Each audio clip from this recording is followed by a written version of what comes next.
నేను అనేక జనములకు తండ్రినిగా నియమించితిని అని రాయబడి ఉన్నది. నీ సంతానం ఇలాగ ఉండునని చెప్పబడిన దానిని బట్టి తన అనేక జనములకు తండ్రి అగునట్లు నిరీక్షణకు ఆధారము లేనప్పుడు అతడు నిరీక్షణ కలిగి దేవుడు ఏం చేసి రాస్తాడు. డాక్యుమెంట్ అయిపోయింది ఈ పేరు మీద. నువ్వు అవ్వక ముందు నువ్వేమవ్వాలో నీకు అపాయింట్మెంట్ ఆర్డర్ రాకముందు ఆయన అపాయింట్ చేసేసాడు. నియమించితిని అని వ్రాయబడి ఉన్నది. బ్రదర్ అక్కడ ఉన్న వాళ్ళకి ఎవరికి ఇష్టం లేదంటే హలో, నియమించి ఉన్నది, రాయబడి ఉన్నది.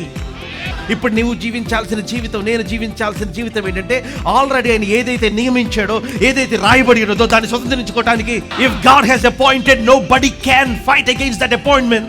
Nobody can stand against that. In the name of I declare and decree, God has appointed to be the head, to be a prophet to your nation, to be a miracle, to be a message, to be a sweet smell, to be a song of delight, to become an ornament of goodness.